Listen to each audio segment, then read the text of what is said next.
Chapter 6. Then King Darius issued a decree, and a search was made in the archives, where the treasures were stored in Babylon. And at Achmetha, in the palace that is in the province of Media, a scroll was found, and in it a record was written thus. In the first year of King Cyrus issued a decree concerning the house of God at Jerusalem.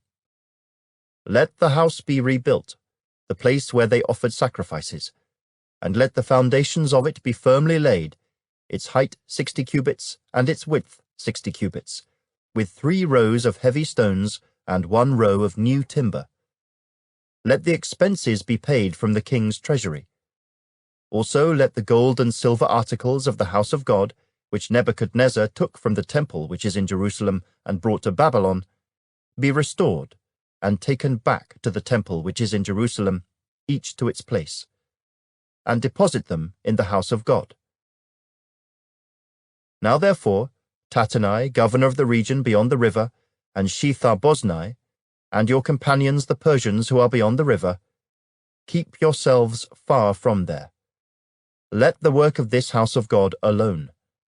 Let the governor of the Jews and the elders of the Jews build this house of God on its site. Moreover, I issue a decree as to what you shall do for the elders of these Jews for the building of this house of God. Let the cost be paid at the king's expense from taxes on the region beyond the river. This is to be given immediately to these men, so that they are not hindered.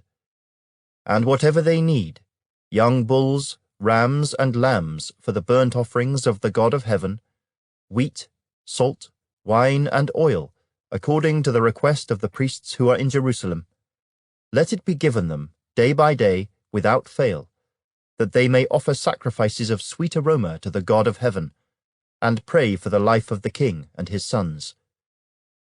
Also, I issue a decree that whoever alters this edict, let a timber be pulled from his house and erected, and let him be hanged on it, and let his house be made a refuse heap because of this.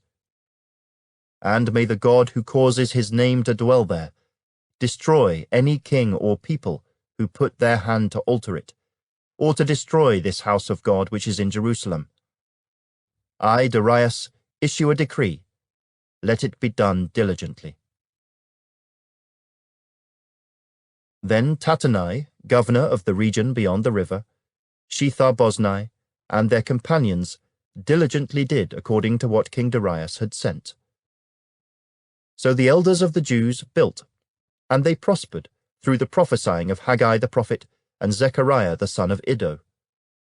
And they built and finished it, according to the commandment of the God of Israel, and according to the command of Cyrus, Darius, and Artaxerxes king of Persia. Now the temple was finished on the 3rd day of the month of Adar, which was in the 6th year of the reign of King Darius. Then the children of Israel, the priests and the Levites, and the rest of the descendants of the captivity, celebrated the dedication of this house of God with joy. And they offered sacrifices at the dedication of this house of God, 100 bulls, 200 rams, 400 lambs, and, as a sin offering for all Israel, 12 male goats, according to the number of the tribes of Israel. They assigned the priests to their divisions, and the Levites to their divisions, over the service of God in Jerusalem, as it is written in the book of Moses. And the descendants of the captivity kept the Passover on the 14th day of the 1st month.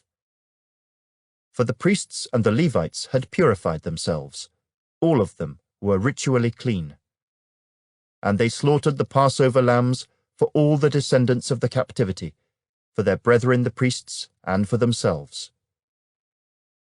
Then the children of Israel who had returned from the captivity ate together with all who had separated themselves from the filth of the nations of the land, in order to seek the Lord God of Israel. And they kept the feast of unleavened bread 7 days with joy. For the Lord made them joyful, and turned the heart of the king of Assyria toward them, to strengthen their hands in the work of the house of God, the God of Israel.